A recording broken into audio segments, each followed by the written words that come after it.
Today's video is brought to you by StoryboardThat.com. Please visit TeacherCast.net/StoryboardThat for a limited time offer. Hello, everybody, and welcome to the TechEducator Podcast, episode number 94, Ditch That Textbook. My name is Jeff Bradbury. Thank you so much for joining us. We have a great show lined up. Today, our guest is going to be Matt Miller, author of the brand new book, Ditch That Textbook, which, if you haven't checked it out yet, is an amazing book. We're going to be talking to him in just a few moments. But first, I want to bring on our co-host for the night, Mr. Sam Patterson. Sam, how are you today? How are things over in Puppetland? Things in Puppetland are amazing. I actually had a great conversation with Mike Chen today, the CEO of Tickle app. And I tell you, Tickle is an app that I use on the iPad to control my Sphero as well as Ollie. And they just came out with Arduino control. So I'm getting ready to use it to create an entire light system on my bike that starts flashing like mad if cars get too close. That's pretty geeky. I'm glad that you've got some time to do that stuff. Now, you also have some time to be putting together your presentations for ISTE coming up. How is all that coming? If I told you it was coming along great, would you get off my back? No, it's actually really phenomenal. I'm super excited about the STEM and Robots Birds of a Feather session. Walk has been working really hard on the Puppet's Guide to High Engagement Teaching demo or workshop rather, and the one I'm most excited about is the Teaching Reading Through Code workshop, and that has come together really nicely. Nice. We're looking forward to all of that. There's, of course, some great stuff happening over on TeacherCast. As Sam alluded to there, we are doing a panel discussion live. It's going to be broadcasted live over on this channel, TeacherCast.tv, on Tuesday from 10:45 to 11:45, featuring Jamie Cassup and Jenny Graybeck and Waka, the moderator. Sorry, Sam, you didn't make the cut. But we are going to be talking all about a school district and how you can ditch your textbook for Microsoft, for Apple, and for Google technologies. What is the best technology? Find out there. There's, of course, several great ways to reach out to us. You can find us on our website, TechEducatorPodcast.com, where we have all 94 of our great stuff. This show, of course, is going to be archived live over on TeacherCast.net/TEP. 94. There's, of course, some other great stuff happening over on TeacherCast. Our latest episode of Educational Podcasting Today just came out with our good friend Dustin Hartzler from the Your Website Engineer podcast. We're talking all about WordPress in that article, talking about how to create, how to design, how to do pretty interesting things. So if you're new to WordPress, check it out. If you are advanced using WordPress, check that out as well. And Sam, you and I put together a post today called 8 Secrets to Providing Amazing EdTech Customer Service. What is this all about, Sam? Well, it's about the fact that you and I have both been in this teaching with tech space for some time.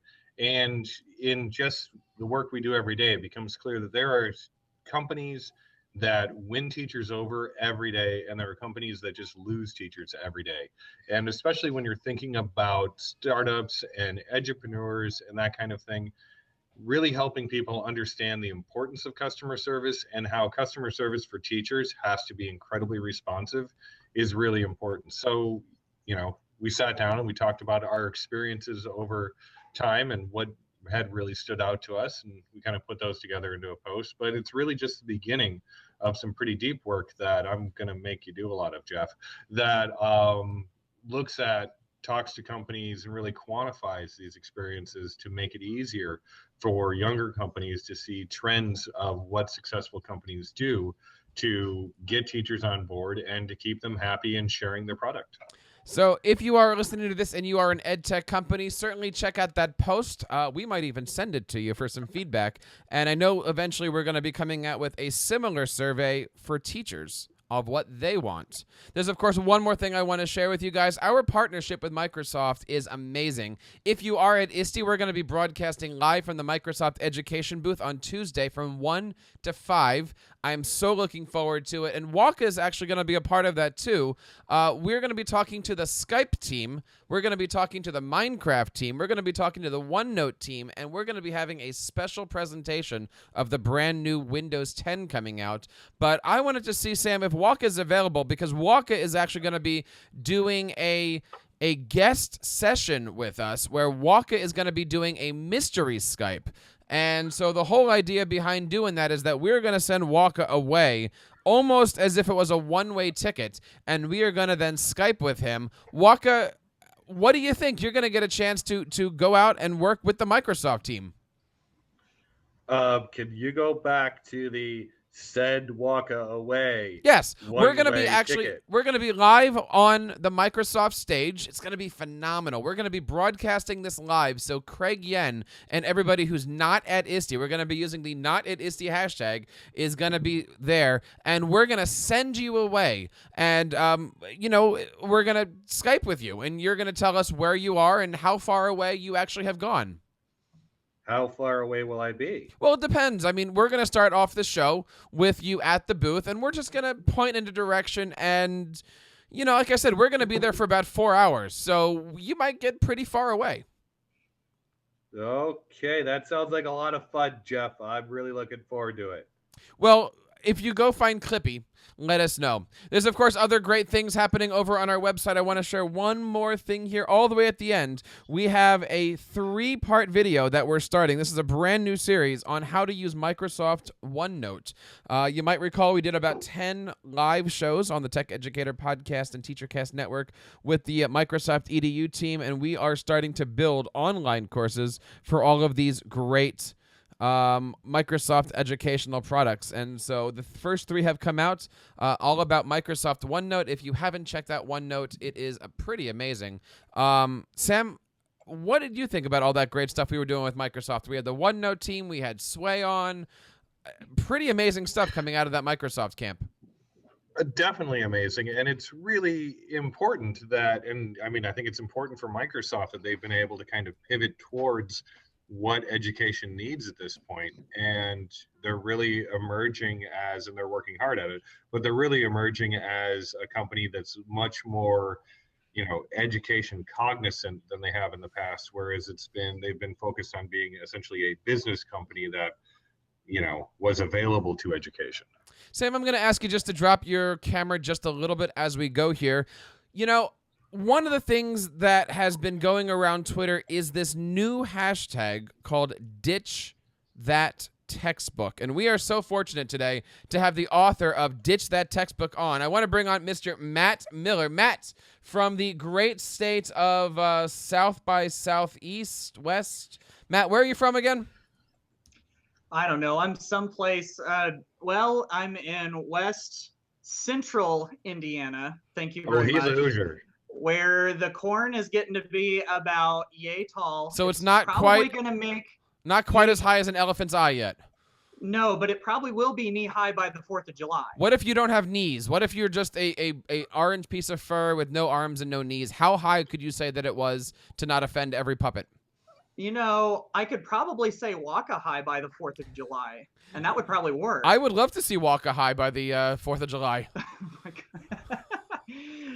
Yeah, that's not exactly the route I was going with, but hey, I don't know what Waka does on his spare time. So well, he's coming to Philly. Neither do I. Matt, tell us a little bit about this. I got my advanced copy here, Ditch That Textbook by Matt Miller. How you doing, Matt? Good. Well, hey, thanks for coming on. It sort of comes from my journey as a beginning teacher, and not to bore you with all of the details, but basically for the first few years of my teaching career, I was a real traditional teacher, taught a lot out of the textbook, questions at the end of the chapters, workbook pages, worksheets, and all of that. And I'm a high school Spanish teacher, and I started to realize after a couple of years that my kids couldn't speak Spanish, and that was sort of a problem. And one day, in sort of what I call a calculated moment of frustration, I basically told my students, okay, you're taking those textbooks and you're putting them in here, being these big cabinets in the back of my room. And it was bumpy for a little while going without textbooks, but in the end, we started creating more things and engaging more things online. I was talking to my students in Spanish more. The whole experience was just much better. And so Ditch That Textbook was sort of born out of all of that. And the book gets into a couple of different things. One is why we should go digital, just the power behind having digital technology in your classroom and engaging your students with it. It talks about ditch that mindset, because so much of what we used to do with education, what a lot of people still do with education, just isn't relevant in today's world anymore. There's another section just called Ditch That Textbook that has some ideas for engaging with your students with less reliance on the textbook. And then there's a fourth part called Ditch That Curriculum, which is sort of what I had to do after I got rid of my textbooks, is figure out what am I going to teach and how's it going to match up with standards and everything that my school is all about. So that's the book in a nutshell. Well, let's help people figure out where to find that. I'm going to bring up your website here, ditchthattextbook.com. And before I ask you the most important question, which is how did you make that really cool book graphic on the bottom right? I am curious to know, what was the experience like going through and taking these ideas, putting them into writing form, and then crafting this book and putting it together? Painful. Oh. It was painful. Are you okay? Yes, I'm okay now. No, Okay. You know how they say that writing is nothing worse than just opening up a vein, and that's sort of the way it was for me. It was taking my book. Well, when I started to write the book, my publisher Dave Burgess said, what you ought to do is write your manifesto. What is your manifesto in education? What do you want people to know? What do they need to know? And so trying to gather all of these thoughts and all these directions all into one place, I mean, it took there were an awful lot of word webs and papers and Evernote notes and different things like that. And they all sort of came together into a table of contents. And then it just kind of went from there. So there's some things that are similar to blog posts that I've written on Ditch That Textbook, and lots of original content. And it was several months of just deciding what makes it, what doesn't, and in what order. Now, you and I were talking a little bit about this on the phone, and first of all, I have to say thank you so much for your time over the last few weeks. You've given me a lot of ideas. You know that I'm starting to write a book of my own, and you gave me some suggestions. It was actually you that suggested I not write a book on Ditch That Puppeteer, and I want to say thank you for that, because I've gone in a completely different realm. That's a good thing. And, Sam, you're here. Since you got me on such an expensive retainer, I'm glad to give you my best ideas. Excellent. Yeah. Where can people get this book? I really want to just start off by just plug this a little bit here, but where can people get it? Is it available on Twitter? Can we find it? Where can we get this thing? Well, the best place to get it is on Amazon. It's just a simple Amazon search for Ditch That Textbook. I've got a tinyurl.com/DTT book that will take you right there too. And there it is right there. It's available in Kindle. It's available in paperback. If you ever happen to be at an event that I'm at, I do presentations sort of all around the country and around the state of Indiana on these kinds of things. And so I've got copies of it right there. Those are the best places to get it. Is that the entire state of Indiana or just the northern, eastern corner of Indiana? That would be north, east, southwest, central, greater Indiana. But if you happen to be at a supermarket in west central Indiana, you might run into it. That's true. Yeah, I have a fine-looking stand of books at the supermarket here where I don't really. Not to be confused. Matt's right there sitting next to the lemonade people, both in yellow shirts. Yes, they are. That's right. The colors are just a little different than this, but it's pretty close. That's pretty cool. When you put something like this together, what is your methodology? Are you writing for yourself? Are you writing for your audience? Are you just looking to use this as a little bit of edutherapy? What goes behind actually creating something like this? Because this is quite a heavy book here. Yeah, there was a little bit of edutherapy and a little bit of for myself. When I started blogging, I wasn't exactly sure what I was doing, and so I was actually a newspaper reporter before I was a teacher. And so it kind of lets me get that journalism side out a little bit. So there's a little bit of that way, but for the most part, it's for teachers that are just sort of ready to make a change. Not necessarily, I mean, it's really for anyone who's willing to rethink education. So it goes into practical ideas of things you can do in the classroom all the way up to sort of like philosophy and different stuff like that on educate, not like deep philosophy, but sort of a wide range like that. Why did you decide to ditch your textbook? Was it that you were in a room with textbooks that were old and outdated? Were you just looking to recreate? Were you bored? Was this a challenge for you? I mean, I've been in situations where I've been given whole curriculum and I didn't have a single thing for it. And being a music teacher, I spent a lot of money on DVDs myself, and I had to create my own curriculum. Is this really about, forgetting what is traditional and writing it on the fly? Or is this literally about just getting those Basel series and throwing them out the window? Well, for me, it was a lot of seeing the effect of teaching from my textbooks on my class. And I've come to find that I don't have anything, I should say, I don't have anything against the textbook companies. I'm not anti-textbook, and I know that a lot of schools have specific textbooks that you've got to teach by. But I also saw that if I went through the prescribed directions that the textbook had of start in this chapter, here are some activities that you can do, here are some questions you can do, I realized that the knowledge that I had myself about my students was totally lost. And that's the thing that's so sad about going specifically from what the textbook says and going specifically from a script or what have you. I think we really lose out on a teacher's own ideas and creativity and experiences, but you also lose out on that specific knowledge that they have about their kids, and they know what engages those kids, and they know what they can do and what they can't do, and they're the best ones to determine the course of progress. And I think whenever we turn that all over to a textbook company that has probably never been in West Central Indiana, that's dangerous. Well, is this something that is easy to do for you because maybe you're the only teacher of your subject? I mean, again, with me, I'm the only one that's teaching that curriculum, so I don't have to answer to 35 other English teachers that are all having to be on the same page at the same time that do rely on a, quote, textbook, if you will. Is this something that everybody can subscribe to if they read this book, or are they going to read this and go, yeah, that's great, but there's like 6 other math teachers in here that I have to work with? Yeah. So 2 things on that.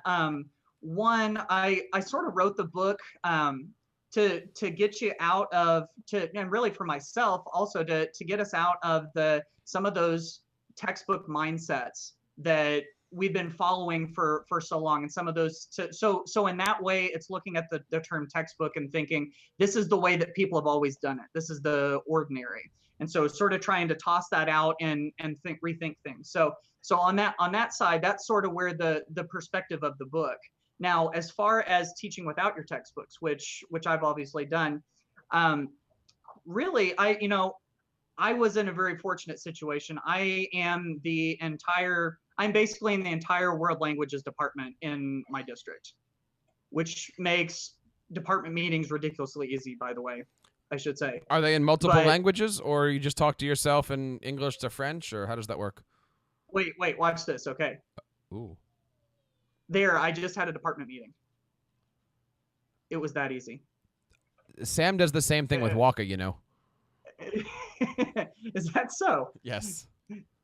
Wow. Okay. So, so yeah, being the only world languages teacher at my school, it gave me a lot of freedom. I mean, I had my state content standards. I had some requirements from my school that I had to meet, but basically that's the same thing as anybody else. I mean, pretty much any teacher around the country and around the world has specific things that they have to teach.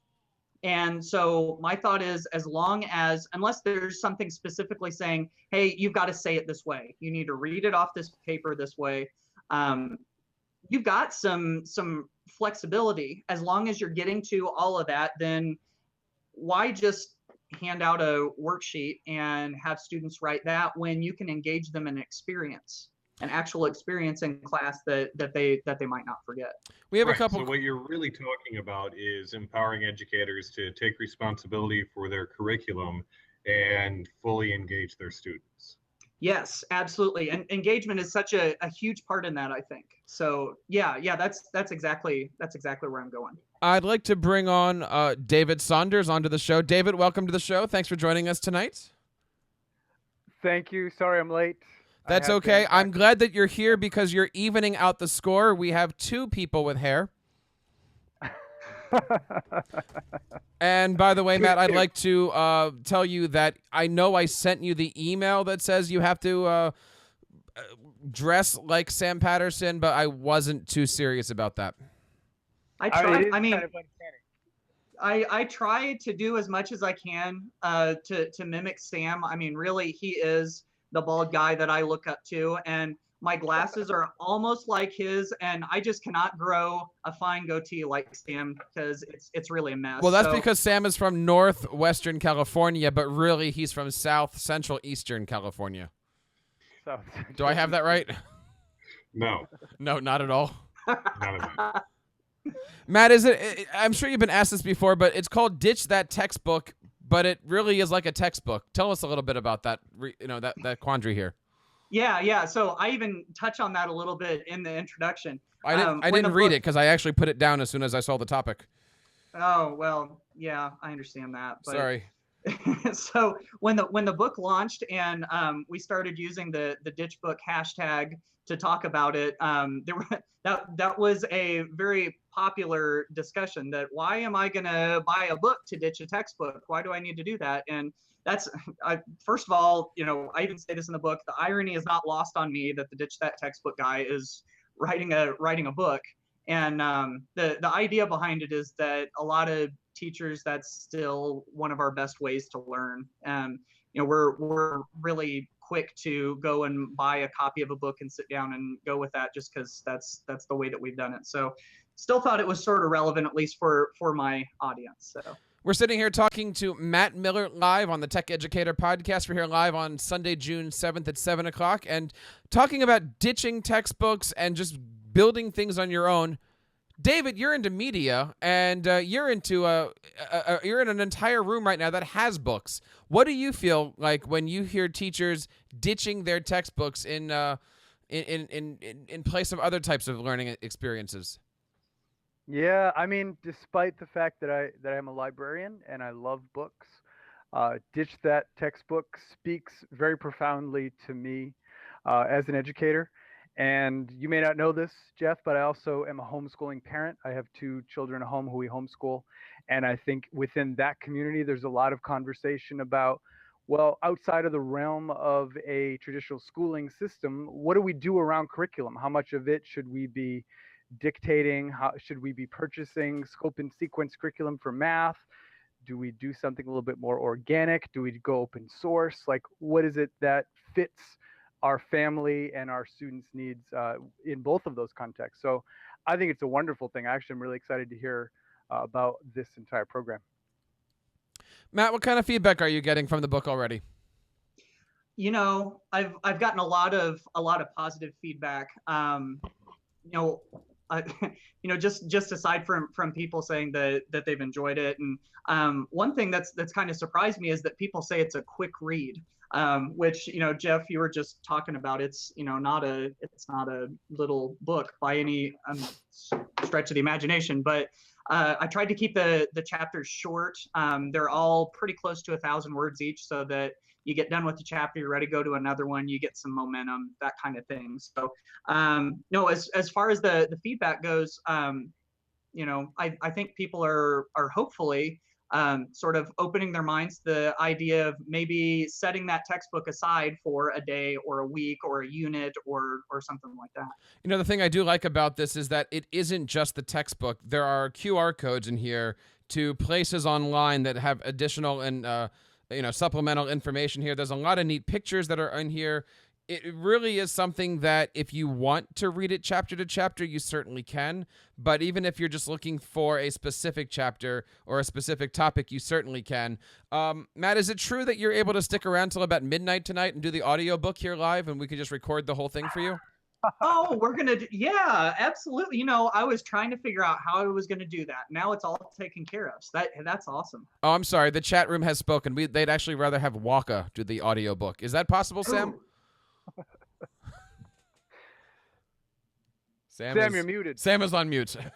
Sorry, they don't know Walker's rates for audiobooks. It's outrageous. No, I had my hopes up and everything, man. No, he's like a multiple of scale. It's out of hand. He's got an agent who's got more lawyers than I have cousins. So, Matt, there's a couple of questions here I want to bring in from the chat. What books inspired you while writing this? Okay, that's a good question. You know, and I've mentioned a couple of books in this particular book. One I think that I actually carry around in my backpack and use it as a reference is Teach Like a Pirate. I'm not saying that just because my publisher wrote it, but because it's actually something that I pull into professional development and teaching on a regular basis. So there's that. I also mention Drive by Dan Pink. I've pulled so much use out of just the concept of motivation out of that. Then also another one that's had a huge impact on me through my teenage life all the way till now is How to Win Friends and Influence People, a classic by Dale Carnegie. Carnegie. Yes, sir. And Look him in the eye. That's true. Yes. Yeah. I think there's so much out of his principles that we could pull into really any part of our lives, especially as teachers, you know, for human relations and just to get our ideas across. If you have other questions, please feel free to leave them here in the chat. Matt, we have a big chat room here. Not as big as the chat room we had last week, I have to keep saying, but we have a big chat room here. And if you have any questions, we would certainly be happy here. When you're looking at ditching your textbook and you're creating this supplemental material, aren't you in essence creating a new textbook, or I hate the term, but 21st century textbook?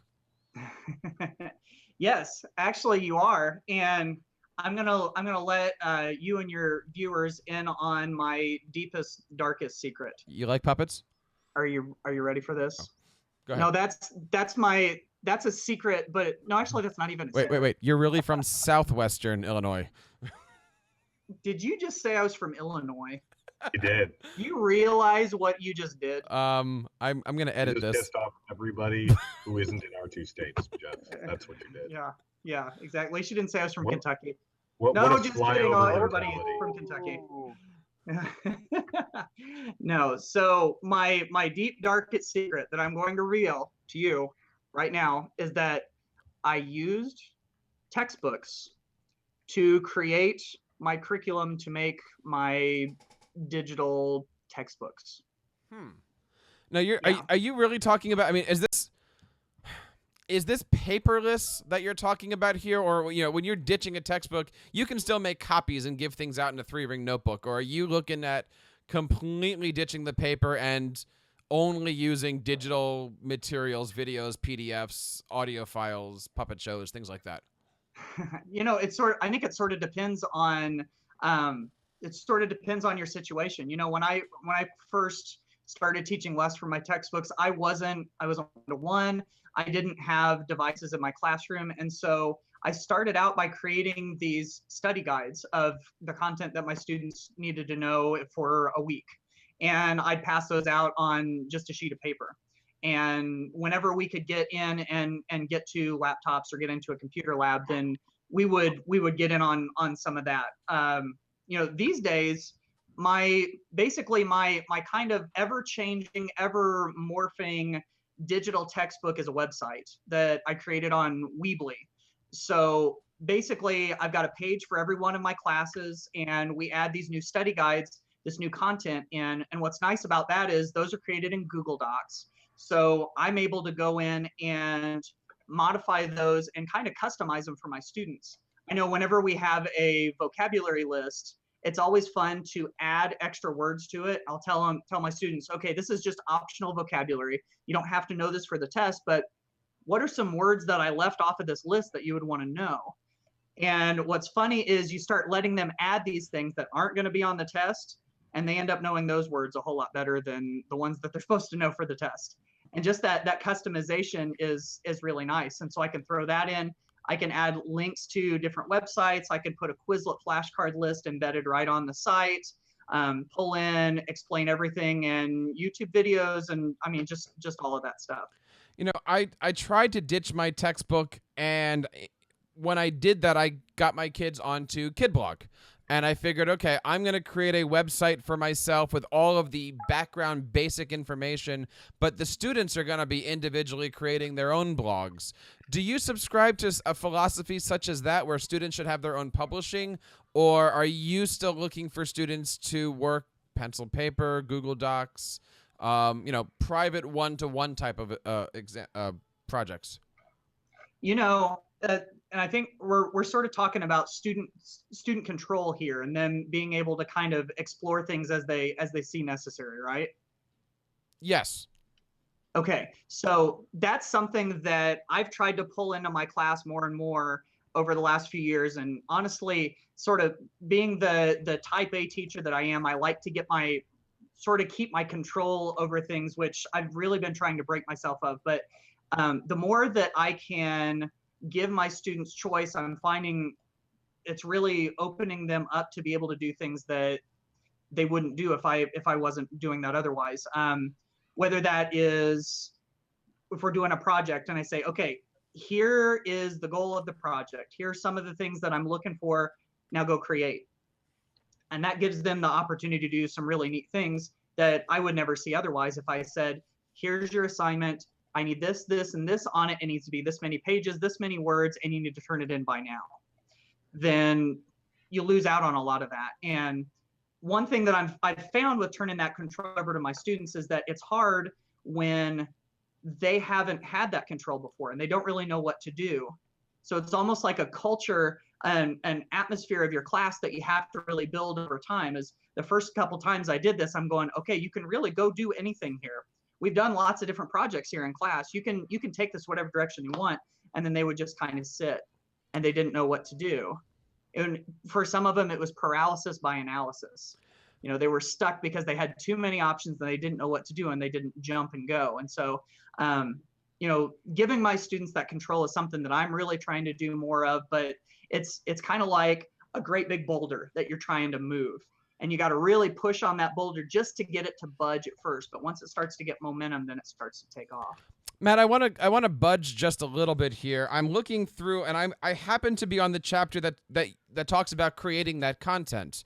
And you have things like you're using messages with videos, you're using online music recitals, presentations. But I want to bring you, Matt, to page 139 in your book. And I want you to give us some examples of what you're talking about here. You're creating raps and chants for your kids. Could you give us some examples of some of these raps that you're using for your kids? And if you want to do it in English or Spanish, that's certainly fine. But I think that the TeacherCast Nation out here would love to hear some of these raps, songs, or chants. Okay. Ditch that textbook, Matt Miller. Yes. Before I give you any of that, I have to tell you that a good friend of mine who's a elementary teacher in South Carolina named Jeff Bradbury, this guy has the best songs that tie into educational content that I've ever seen. The one that comes to mind is he's got a whole song about blubber as his kids were learning about whales. And so if you really want to see good examples of that, get a hold of Jed. He's Mr. Dearyberry1 on Twitter. So that said, I can't ever live quite up to his standard, but my students, as in their first year of Spanish, learn the countries and capitals of Spanish-speaking countries. And there's a little chant that goes with that. And so we just kind of do that over and over and over again. And so they're saying that the capital and the countries, so it's like Mexico, DF, Mexico, Guatemala, Guatemala, Tegucigalpa, Honduras, San Salvador, El Salvador, Managua, Nicaragua, and on and on and on.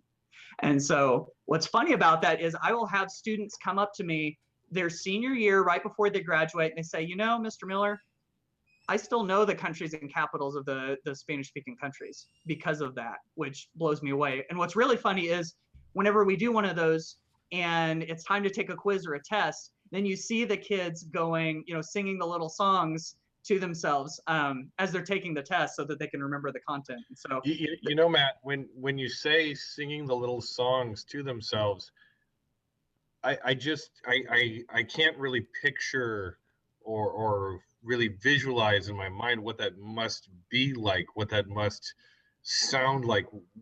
What is this little song? Well, I mean, it's like the one that I just did. Or are you trying to get me to sing another song, Sam? Is that really what it is? Yes, exactly. Okay. The people So in the chat room want more singing. the one that I see them singing to the most during the quizzes is the days of the week in Spanish, which sounds a little something like this. They go, lunes, martes, miércoles, jueves y viernes, sábado, domingo. And your singing was just tweeted out by Craig Yen. Oh, thanks, Craig, for that. Appreciate that. Matt, I do want to bring up a couple things here. I'm looking at page 145 on your book. Jeff, you scare me just a little bit whenever you refer to specific page numbers. Just want you to know that. This is the Book of Miller, chapter 6. Really, because when he puts in the page numbers as a former English teacher, he gets extra points in my book. Because this is the music teacher doing my footnotes. English teacher wouldn't let us say anything in class unless we started with the words on page. Mark Grundell in our chat room says you deserve the Grammy. Waka Patui in our chat room says Mark needs to ditch that last comment. So you have a couple suggestions here of these things. I mean, you're saying here with all these projects, let students pick their writing prompts, have teamwork. Basically you're sharing, let the students have ownership of their content. Why is it important to give the students ownership of that content? Why can't we all just go in there and be ruthless dictators? Well, that's a great question. Because what we really want is we want our students to own their education instead of rent their education. Instead of what? Instead of rent their education. So I was I had a rental house for a little while, and we had refinished the floors, painted all of the walls, and redid the kitchen and everything. And these people came and moved into it. And the funniest thing happened with these tenants of mine. They didn't fix up my house because, I mean, the walls were a little bit smudged when we got it back, and they didn't put a deck in the backyard or anything like that. It's the strangest thing. It's because they didn't own the house, right? They had no vested interest in fixing up the house. And so what we want, see where I'm going with this? Mm-hmm. What we want is we want our students not to be renters of their education. We want them to be owners of their education, because they're going to own it out in the real world. If they need to learn something once they get out of school, they need to figure out how to do that. And the more opportunities we give them to do that, then the better they're going to be at it when time comes for that. Interesting. I'm just flipping through this book here, Matt, and there's a lot of awesome content in here. I'm trying to figure out where else to go with this, but there's just seriously, and I'm not just saying this because you're on here. Check out this book. There's a lot of really neat stuff here. Chapter 34 is where I'm kind of flipping through right now, and it says establish your philosophy, which is, I think, something for any new teacher. You do need to know what you're looking at. Did you say chapter 34? Chapter 34, yes. Yes, sir. Oh, okay. How many chapters are in this book? Well, are we including the conclusion, or? Because I see chapter 38 here says take your time, which is ironic because that's the last chapter. Wondered if anybody would notice that. And then the conclusion starts off with, we've just spent more than 4,000 words together. That would be 40,000. 40,000. Well, that's still more than 4,000. Yes. Okay, let's officially say Jeff has gotten his numbers and his states wrong tonight. Excellent. But you have your cardinal directions right on, saying that I'm in south, north, central, western Indiana. There are no other cardinal directions to use. That is true. As long as we're selling the book, Matt. Yes, indeed. Ditchthattextbook.com. Available on Amazon. There it is. You are so good at that. Well, thank you. It's like a hair trigger. Boom, there it is. For those of you for those of you doing the audio feed, that makes no sense whatsoever. And for the rest of us, it was crystal clear. Matt, in a few weeks, you're going to be coming out to Philadelphia, central Philadelphia, I believe, or what we call Western New Jersey.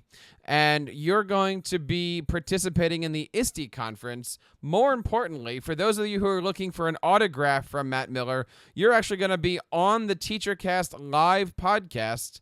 And I am very, very excited to have you on. Why, thank you. I'm looking forward to the autographs and definitely the TeacherCast setup at ISTE. So if you are looking for Matt Miller on TeacherCast Live, you can certainly check him out. We are going to be live every day from 8 to 12. Matt, what are you looking forward to? Is this your first time over at ISTE? It is. I've never been. Ooh, we have Brett that says he just bought the Kindle version and he's excited. Yes. Yes. There is also a comment here saying, what was the name of the teacher with the blubber song? Ah, that's Jed Dearyberry. Dearybury. Jed Dearyberry. We'll have to put that in the chat room. Mm-hmm. There you go. If you hear that in the background, those are my kids screaming because it's bath time for them. I do hear that. Oh, have to change the microphone. David, you're coming to ISTE, right? I am. I'm looking forward to it. What are you looking forward to? What sessions are you doing? Any sessions? Tell us about your Philadelphia ISTE experience. Well, I'm doing kind of a bunch of different things. I am going to be helping out with Little Bits and their booth and their team, showing off what they're doing around prototyping electronics in education. I'm going to be working with coding and pre-literacy program, and I'm also going to be helping out with the Birds of a Feather for podcasters, which is Monday from 5:45 to 6:30 p.m. So I've got sort of a really exciting smorgasbord of activities for that week in Philadelphia. Very, very cool. And if you're out there watching or checking this out before ISTE, we are going to be doing a live ISTE rundown on June 21st. And I hope you can join us live with that. And I hope certainly everybody out there in the audience can check this out. We're going to be talking all about ISTE live right here on the TechEducator Podcast on June 21st. We're going to go over some of the schedules, some of the keynotes. We're going to have some guests on from ISTE, and we're going to be doing a great show for that. Matt, in writing your book, what advice would you have? Oh, let's say you're stuck in the middle of writing your own book and you don't know which way to go. Oh, that doesn't happen. Hypothetically People speaking. don't get into that situation. Let's say you're on chapter 6 and you're not sure if you're doing a good job or not. What are some suggestions that you have to not tick off your friends and keep asking them the same questions? Let's see. This is going to sound like I'm avoiding the question, but this really is what I did a lot of times. I went for a run or a walk. Let's say that that's just not an option in your life sometimes. Okay. You know, if I was having trouble, I would put away the part of because I sort of had my book fleshed out into the table of contents and all the different parts I wanted to do. And I didn't write it in a linear chapter 1 to the end type of deal. So I did this a couple of times. I put away the chapter that I was struggling with. And if there was something else that I wanted to write about, or that I knew I was going to write about, that I knew I could do at that moment, I would pick that one up and do it. There's something about getting a momentum, I think. And if you get totally stuck on something, just trying to get going again, it's like that boulder again. Just get it rolling, and after it's rolling, then go back and tackle that part that's really, really giving you struggles. So what you're suggesting is you don't have to start on chapter 1 and end on chapter 35? There are lots of ways to write a book, you know. That's one of them. Another one is to go out and run when you struggle and come up with ideas. Another one is to go change, 3 diapers at once. If you have struggles, I don't know if people do that, but maybe they do. I hope that would mean everybody has 3 babies. I mean, poor child if he has to get his diaper changed 3 times just so dad can write a podcasting book. Sit still. I'm not done yet. I don't have any ideas. 2 more to go. Darn it. Did you write all this on like a Google Doc? Did you open up a new Google Doc per chapter? Was there another? I know people have used like Scrivener as something. I know people have used, pen and pencil. Like what was your method of choice here? Multiple Google Docs for me. So I had it in order and I numbered those Google Docs so they would stay in order in the folder. That just meant that I didn't have to deal with one enormous file. And then when it was time to turn it in for the manuscript, it was just copy and paste out of each of those into one big Word document that I submitted to the editor.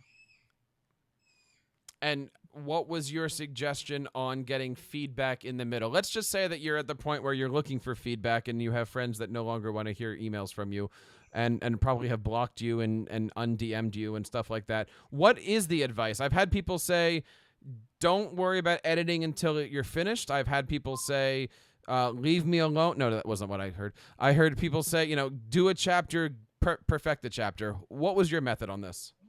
I say just get it out on the paper.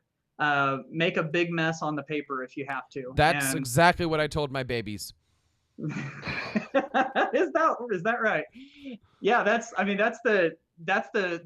That was the best way for me. I just got it out there, and it wasn't perfect, and I went back through and edited and re-edited. And honestly, didn't really pull people in to give me feedback until after I had the rough draft all in place. But I did ask some questions through the whole process about, does this sound like something that you would want in the book? Does this sound interesting? And so, a little bit of that. So if you're over on the website and you're looking at ditchthattextbook.com, how do you make that awesome looking graphic on the right side of the book with the book cover? Oh, so you mean the one where it looks like it's an actual book standing up with the little shadow behind it? Yes. Okay. So funny that you mentioned this. Someone did come to me not too long ago and asked me for this. There is an interesting little website. I can't remember exactly what it is, but if you type in something to the effect of 3D book example or 3D book, I don't know, it's 3D book something. You're going to have to give us that for the show notes. Yes. Yeah. Sorry. Nothing specific there, but you can take the cover image and upload it to a site. It wants an image for the spine, and then it will turn it into what looks like a real book. So if you're seeing the screen right now, my free ebook, 101 Practical Ways to Ditch That Textbook, which you get for free for signing up for my email newsletter, is not actually a book and does not actually look like that. But if it was a real book, I kind of feel like it would kind of look like that. So that's how I would do that. How many chapters would a 101 Practical Ways to Ditch That Textbook be? I think that one is somewhere in the neighborhood of 10. There's somewhere between 8 and 12 in each section. Nice. So. Well, I certainly learned how to ditch that textbook tonight. I'm glad to hear that. If you have any questions in the chat room, certainly check us out. We are still live over on TeacherCast.tv. David, there's a lot of neat things that are going on here in the world of education, and I know I'm going to be bringing up my copy of Ditch That Textbook to the Connecticut Google Apps Summit. When is that again? That amazingly enough is this coming weekend. It really? is June 13th and 14th in West Hartford, Connecticut. Yeah, it's coming up. Hard to believe because we started planning it basically a year ago and have been hard at work getting the best possible presenters from all over the country, including Jeff Bradbury, who's going to be there leading some sessions, and organizing all of these different workshops and help desks and getting a bunch of attendees from all over the state of Connecticut coming. It is this weekend, so the pedal hits the metal pretty much this week, where we go through now and just deal with all of those small details like printing out name tags and getting the lanyards and all those different things to make sure that we're going to have the best possible experience for everyone to come this weekend. The best possible conference, the best possible setup, the best possible name tags, and you said the best educators out there. Is Waka going to be there? Waka couldn't make it, although, if he wanted to Skype in for a session, I would be more than happy to make that happen. That would I be. know he charges exorbitant rates. I did hear that. So Did you talk we'll to need his take bookie? that into consideration. No, I got to talk to some guy named Sam, who apparently is the middleman. Is that a cardboard cutout of a deer behind you on the wall? Yes, it is. Wow. And it's my Frisbee collection. Yes. Wow. Wow. We went from Boba Fett hats to deers on the wall. You never know what you're gonna get. Work versus home, buddy. Matt, we certainly want to say thank you so much for coming on the show today. One more time, please go over to ditchthattextbook.com. You can check it out. You can order it. You can do all those great things. Matt, what do we need to do to get a copy of that T-shirt? And does it come in onesie sizes?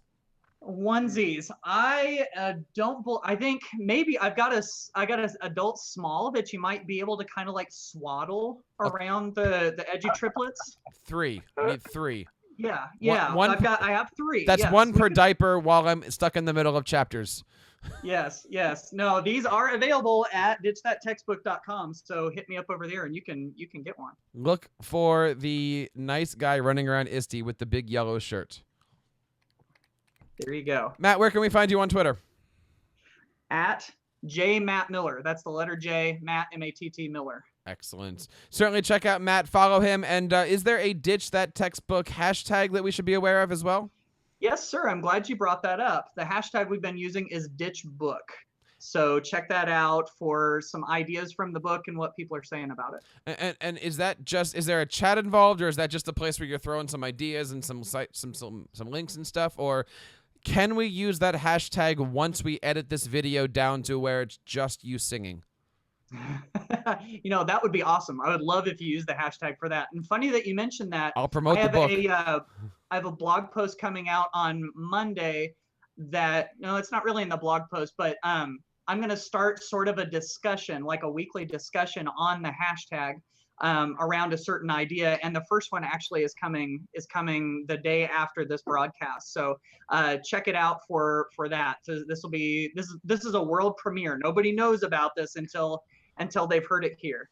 So it's going to be kept a secret. Oh. So, yes. Wow, that is awesome. And certainly good luck with everything here. The book looks awesome. The book is amazing. I love the, what's the word? Fonts. I really just do love the fact that the fonts on the book match the website and everything looks so professionally done. I love the fact that you have a nice picture of Sam on the back here too. That's really, really neat. Yeah, I know. Sam's been such an influential part of my growth as a teacher that I had to pay him some homage on the back. You paid him for that. Well, yeah, in homage. I mean, I don't know what that translates to in U.S. dollars. It is a non-transferable currency for the record. That's sad. I thought you were going to get more out of it than that. So I appreciate your effort. Very, very cool. Guys, thank you so much for watching the Tech Educator Podcast. This is episode 94. You can find us online over at TechEducatorPodcast.com using the hashtag TechEducator. Next week, we are going to be talking all about Google Maps, and Josh is going to be leading the show as David and I are going to be traveling home from the Google App Summit. Look for that. We might even do some periscoping live. We might do some broadcasting live. We might even do some live clamoring over at the hashtag ClamorEDU, CLAMMR. Say it ain't so, Jim. Say it ain't so. Oh, we've got a great show for you. So next week, we're going to be talking all about Google Maps and what you can do with them. And then the following week, we're going to be doing ISTE, and then the following Sunday, the 28th, we are off because we're going to be at ISTE getting ready to broadcast live. So if you're out there watching and can't make it to ISTE, we're going to be live on Monday from 8 to 12, Tuesday literally 8 to 5 with a little bit of break in the middle while we're packing up from our panel discussion and running over to the Microsoft booth to meet Clippy and Waka. And then Wednesday, we're going to be broadcasting from 8 to noon as well. So check that out. On behalf of everybody here at the Tech Educator Podcast, my name is Jeff Bradbury. Find us online at TeacherCast and follow our show at Tech Ed Show. Thank you so much, and I'll see you guys next week.